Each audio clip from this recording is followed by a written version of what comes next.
चलिए जी, अब हम बात करेंगे computation of cost of capital में। यहाँ पे लिखते हैं Y is it important.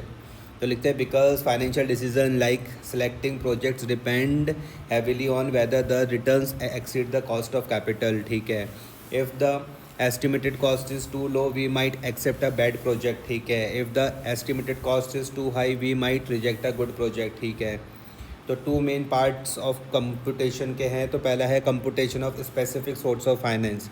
We calculate the cost of each source individually. ठीक है, cost of debt, cost of preferences, cost of equity और कॉस्ट ऑफ रिटेन अर्निंग्स। ठीक है, उसके बाद क्या करते हैं, computation of weighted average cost of capital.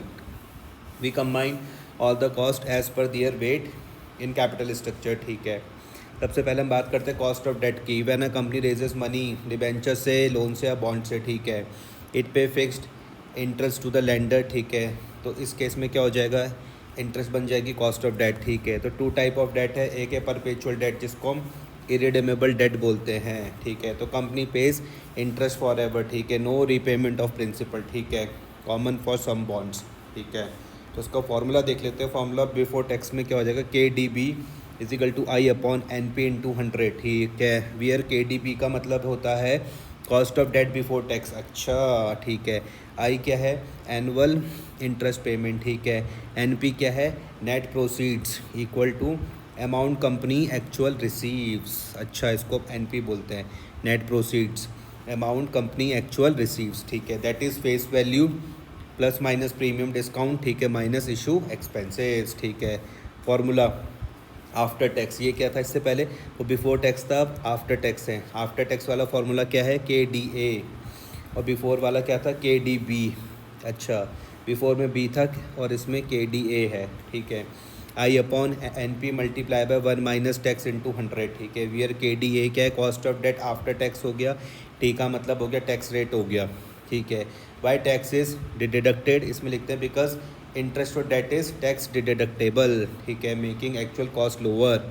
अच्छा, ठीक है, रियल लाइफ एग्जांपल देखते हैं कि फेस वैल्यू ऑफ डिबेंचर है कितनी, 1000। ठीक है, इशू प्राइस है 950। ठीक है, डिस्काउंट पर हुआ है, इंटरेस्ट है 100 पर ईयर। ठीक है, टैक्स रेट 30% है। ठीक है, तो नेट प्रोसीड हमको 950 मिलेगा। ठीक है, अगर हम बिफोर टैक्स के कॉस्ट को कैलकुलेट करते हैं तो K D B is equal to 100 upon 950। 100 क्या था, इंटरेस्ट था। ठीक है, 950 क्या था, जो नेट प्रोसीड हुई है। ठीक है, इंटू 100, तो 10.53% आ जाएगा। अगर आफ्टर कॉस्ट की कैलकुलेशन करेंगे तो K D A equal to 10.53 into 1 minus 0.30 equal to 7.37%।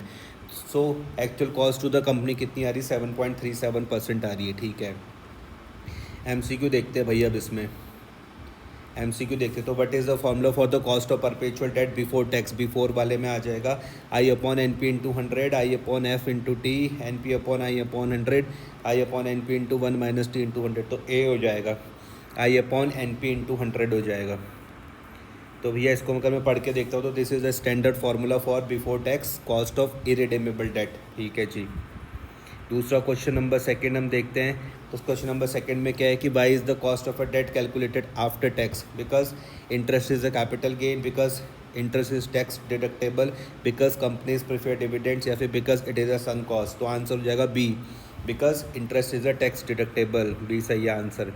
Explanation पढ़ के देखता हूँ तो लिखते हैं इंटरेस्ट रिड्यूसेस टैक्सेबल इनकम। ठीक है, so cost of a that is effectively lower after tax. ठीक है, क्वेश्चन नंबर थर्ड है यहाँ पर। क्वेश्चन नंबर थर्ड में क्या है कि a company issues 1000 face value debenture at 950। ठीक है जी, एंड पेज 10% इंटरेस्ट। तो what is the cost of debt before tax. तो cost of debt before tax का जो फॉर्मूला था, आंसर्स का बी आ रहा है 10.5। तो इसमें देखते हैं कि क्या है, K D B is equal to 100 upon 950। 100 क्या था यार, 100 क्या था, 100 क्या था, 100 अपॉन 950 मल्टीप्लाई बाय 100। 100 तो इंटरेस्ट था ना, तो 1000 का 10% आ जाएगा 100। 950 क्या था, नेट प्रोसीड मल्टीप्लाई बाय 100, तो 10.53 आ जाएगा। ठीक है।